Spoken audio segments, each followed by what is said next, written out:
हम चाहते हैं कि 2024 में एक ऐसा माहौल बने हिंदुस्तान में कि मोदी सरकार की जो खामियां हैं वो जनता तक पहुंचाई जाएं और हम इसका प्रयास करेंगे। मैं खुद इसमें अपना इसका प्रयास करूंगा। मैंने दे दिया है 16 मई को मैंने कांग्रेस पार्टी से त्याग पत्र दे दिया है।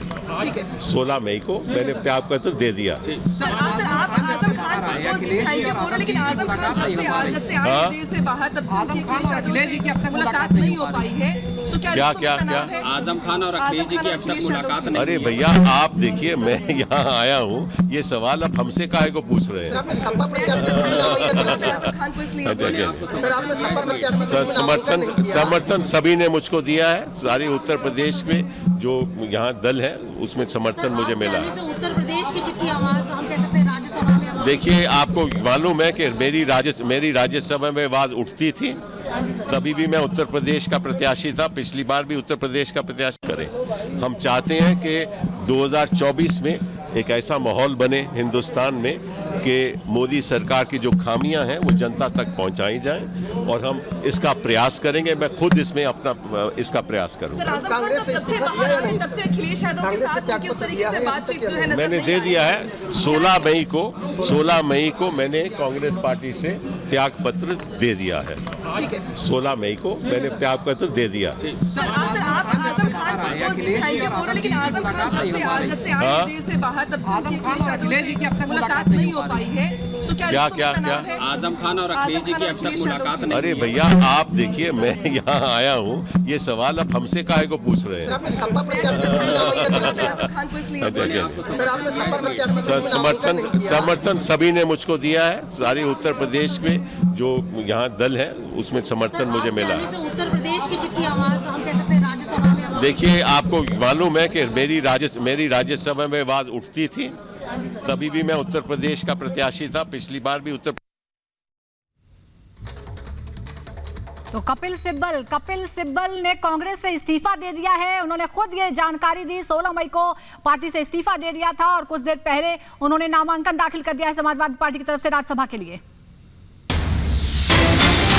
बड़ी खबर लगातार आपको बता रहे हैं। अभी आपने कपिल सिब्बल को सुना, उन्होंने अपना नामांकन करने के बाद कई बड़ी बातें कही, लेकिन कपिल सिब्बल की तरफ से बड़ा बयान दिया गया है। बहुत बड़ा बयान उन्होंने दिया। सिब्बल ने कांग्रेस जो है छोड़ दी है और उसके बाद उन्होंने ये बयान दिया है। बड़ी बातें आपको बता रहे हैं कि आखिर उन्होंने क्या कुछ कहा है। उन्होंने कहा कि मैंने कांग्रेस से इस्तीफा दिया, 16 मई को इस्तीफा दिया है। आज 25 तारीख है और साफ तौर पर उन्होंने बताया कि 16 मई को मैं इस्तीफा दे चुका हूं, क्योंकि ये लगातार सवाल उठ रहा था कि समाजवादी पार्टी जिस तरीके से राज्यसभा भेज रही है कपिल सिब्बल को। हालांकि कहा जा रहा है कि आजम खान का केस जिस तरीके से कपिल सिब्बल ने लड़ा, उनको एक गिफ्ट के तौर पर राज्यसभा भेजा जा रहा है। लेकिन ये बात साफ तौर पर और स्पष्ट तौर पर क्लियर कर दिया कपिल सिब्बल ने कि उन्होंने कांग्रेस से इस्तीफा दे दिया है। 16 मई को उन्होंने इस्तीफा दे दिया। हालांकि एक बड़े नेता जो के तौर पर हमेशा कपिल सिब्बल जो है कांग्रेस के फ्रंट फुट पर आकर खेलते रहे हैं। जहां भी कभी भी कानून की बात होती थी, कानून के दावपेच की बात होती थी, कांग्रेस को उलझाने की कोशिश की जाती थी, तो हमेशा कपिल सिब्बल फ्रंट फुट पर आकर कांग्रेस के लिए बैटिंग करते हुए नजर आते थे। सुजाता, तो G23 का हिस्सा भी रहे हैं कपिल सिब्बल। बहुत बार नाराजगी जाहिर की। आपको याद होगा कि किस तरह से उनके घर पर हमला भी कर दिया गया था। जो तमाम कांग्रेस के कार्यकर्ता थे उनकी तरफ से लगातार वो अपनी नाराजगी जाहिर करते रहे थे, लेकिन उनकी नाराजगी दूर नहीं की गई।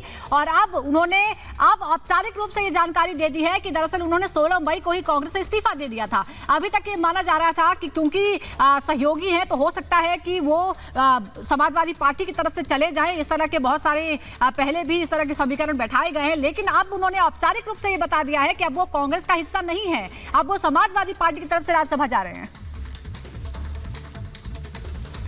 चुनाव में जिनको सदस्य बनाना है पार्टी को, बहुत जल्दी वो लोग नामांकन कर देंगे।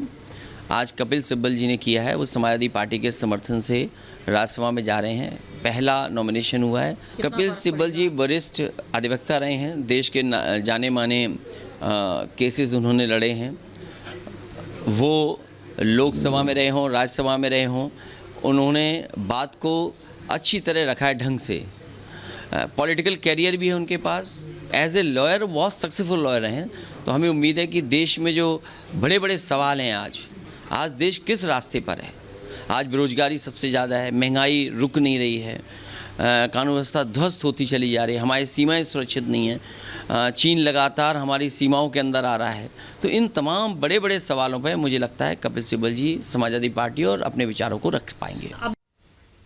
तो अखिलेश यादव को आप सुन रहे थे, वो तारीफों के पुल बांधते हुए कपिल सिब्बल के नजर आए कि देखिए किस तरीके से वरिष्ठ अधिवक्ता रही हैं और बड़े बड़े मामलों में वो कोर्ट कचहरी के मामलों में किस तरीके से हमेशा आगे रहे, कई केस जीतते रहे। इतना ही नहीं, पॉलिटिकल व्यू उनका हमेशा एक अलग रहा है। आज हमने उन्हें जो है अपनी पार्टी की तरफ से राज्यसभा भेजा है, लेकिन देखिए ये बहुत बड़ी बात हो जाती है। हालांकि नाराजगी जिस तरीके से जाहिर हमेशा से कपिल सिब्बल कई समय से जो है नाराज चल रहे थे, हालांकि ऐसे नहीं है कि उनको मनाने की कोशिश नहीं हुई। कई बार बैठकें जो है सोनिया गांधी, राहुल गांधी से उनकी चलती रही हैं, प्रियंका गांधी से भी उनकी मुलाकातें हुई हैं, लेकिन बावजूद इसके लग रहा है था कि शायद कोई हल निकल जाएगा, शायद जो है। एक बार आपको फिर से सुनवाते हैं कि आखिर किस तरीके से जो नाराजगी इतने दिनों से चल रही थी, आखिर आज उन्होंने बताया कि सच क्या। एक बार सुनवाते हैं आपको फिर से कि कपिल सिब्बल ने क्या कुछ कहा, सुनिए। करें, हम चाहते हैं कि 2024 में एक ऐसा माहौल बने हिंदुस्तान में कि मोदी सरकार की जो खामियां हैं वो जनता तक पहुंचाई जाएं और हम इसका प्रयास करेंगे। मैं खुद इसमें अपना इसका प्रयास करूंगा। मैंने दे दिया है 16 मई को मैंने कांग्रेस पार्टी से त्याग पत्र दे दिया है। 16 मई को मैंने त्याग पत्र दे दिया। लेकिन आजम खान जब से आए जेल से बाहर तब से उनकी मुलाकात नहीं हो पाई है, तो क्या आजम खान और अखिलेश जी की अब तक मुलाकात नहीं। अरे भैया आप देखिए, मैं यहाँ आया हूँ, ये सवाल अब हमसे काहे को पूछ रहे हैं?